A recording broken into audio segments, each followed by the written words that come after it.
Hey, what is going on, everybody? I'm Noah from TechnoBuffalo.com, and this is my Samsung Galaxy Tab 10.1 limited edition Google I/O 2011 edition tablet. I've had it for almost 2 days now, and really have had about a day to play with it because I was at Google I/O.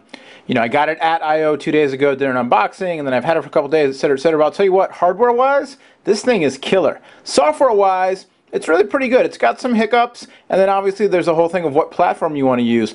But hardware-wise, this thing is pretty sweet. Let's take a little more of an in-depth look. 48 hours with the Galaxy Tab 10.1. Ooh, Androids.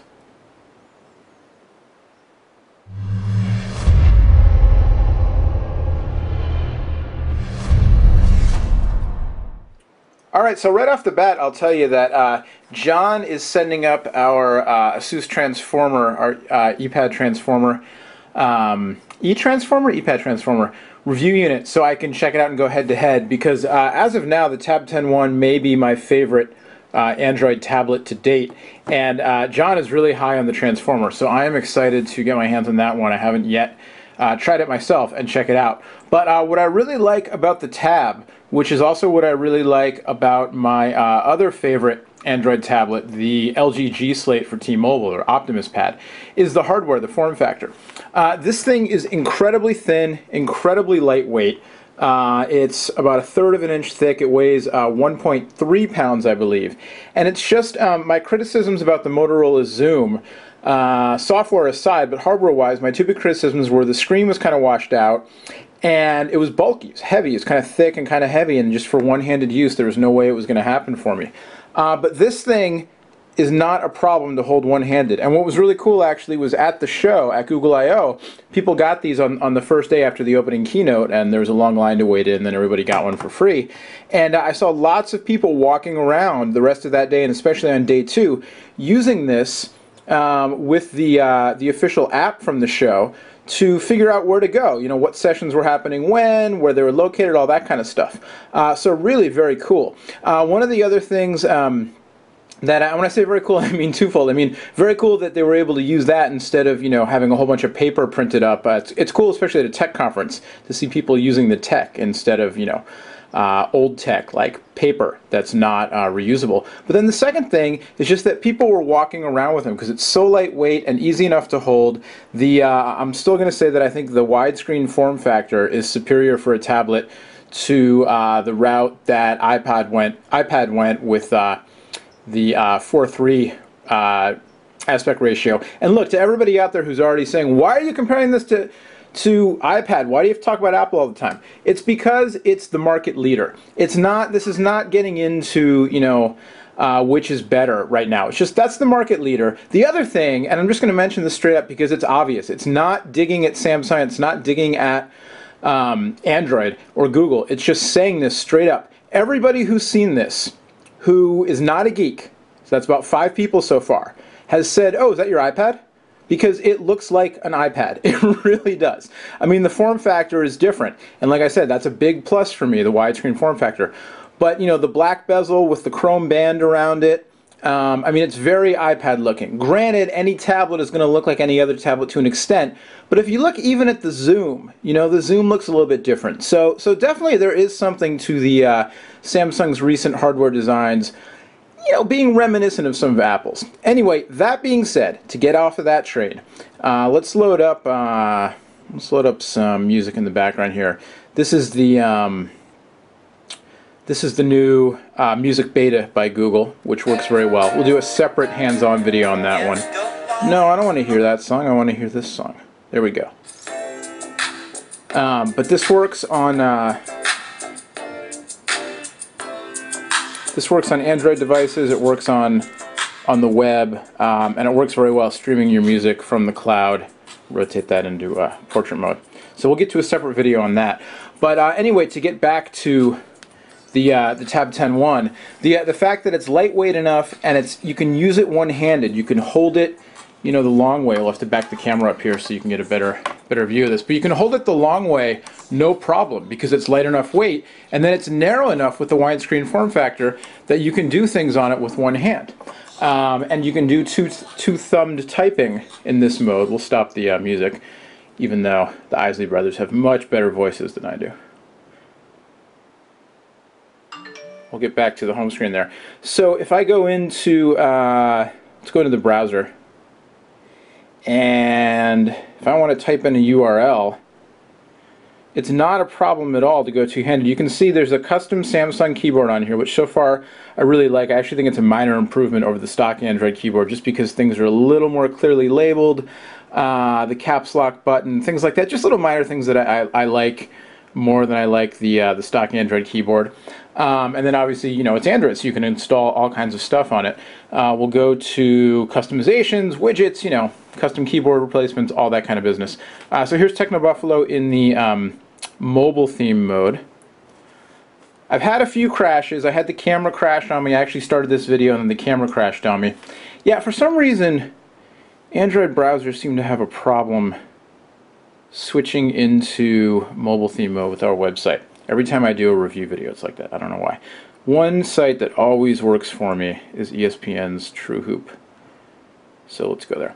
But it's speedy performance. It's got the dual-core processor inside. It's Wi-Fi only. One thing about this Galaxy Tab, which is a little disappointing, but I understand, it doesn't come with Samsung's new TouchWiz panel for Honeycomb that I saw at Mobile World Congress. The rumors all point to that being unveiled on May 24th at an event Samsung's having in New York City, which everybody and their cousin is betting is going to be the official release of the Galaxy Tab 10.1 on a carrier in the US, etc., etc.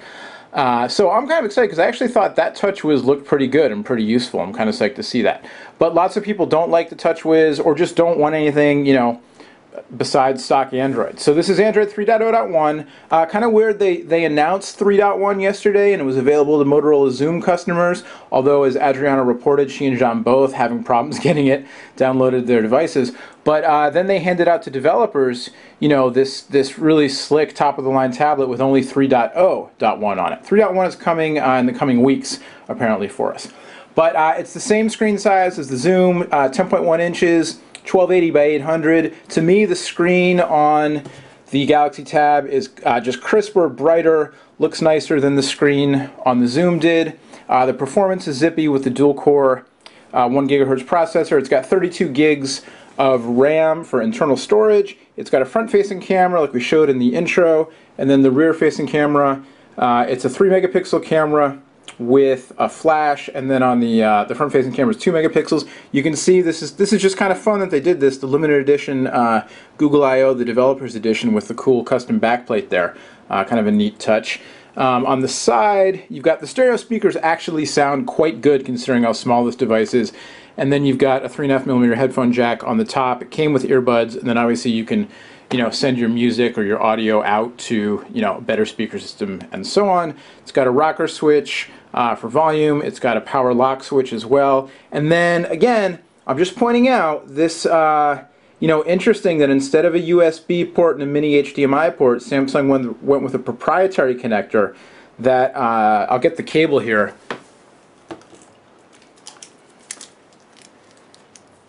It is kind of, you know, it is iPad-esque. That's all I'm saying. Apple, not the only company to ever use a proprietary dock connector. So, you know, that being said. But again, just mentioning, interesting they went with a proprietary connector, and then it's modular, hooks up to the AC adapter via USB, or you can take the adapter off and use it for syncing with your computer, obviously. You can see the accelerometer built in. Again, nothing custom as far as Samsung goes, except there's a link to Samsung apps, which in the US, you have to set your language, and from the US doesn't really do much.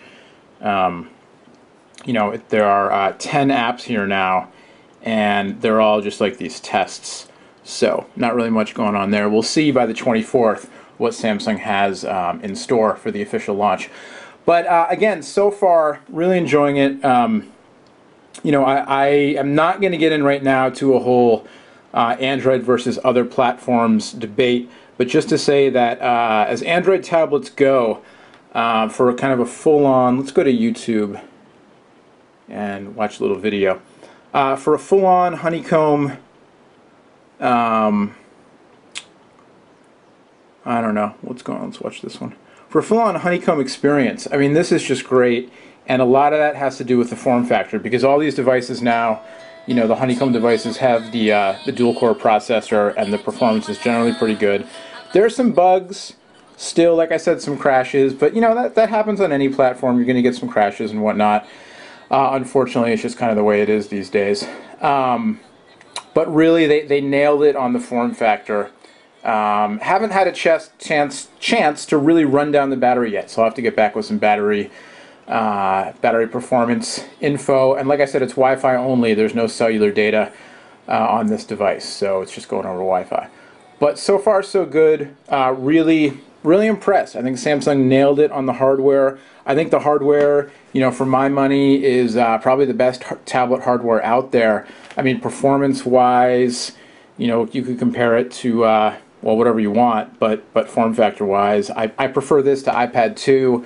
I prefer it to the other Android tablets that I've used, maybe with the exception of the G Slate, just because I like the smaller size. But this is so lightweight that it you know, it makes me not care so much about the size, because I can use it one-handed, which for me, you know, I think is really key.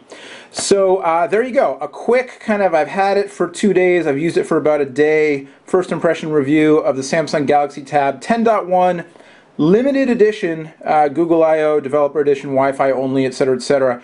It's a big thumbs up for me so far. If you're looking for an Android tablet, and in general, you know, as tablets go, really digging it so far. Excited to use it more for sure. Try out the integrated Google Video Chat. Do some, you know, some e-reading on it, because that's a big thing, you know, with the one-handed use and all that kind of stuff. And also play more with the Google Music Beta. And like I said, going to do a separate hands-on walkthrough of how that works. You can't buy music through it, but if you want somewhere to stick all your music in the cloud and access it from any computer through a web browser or via any Android device, I guess 2.2 and higher, so far it works pretty well, as long as your cellular carrier works well. I'll get into that more in the other video. Till next time, my name's Noah. Thanks again to Google and Samsung for providing these to all the attendees at the show. And like I said, May 24th, big event, Samsung in New York City. Looking like we're going to see the official launch of this thing with the TouchWiz panel, which I at least am kind of interested to see. Some of you out there are like, what are you talking about? TouchWiz, hate it. Others of you are like, TouchWiz, like it. Let's get the camera fired up one more time so I can say goodbye properly. There we go. Till next time, my name's Noah. Much more on technobuffalo.com. We'll see you later. Bye-bye.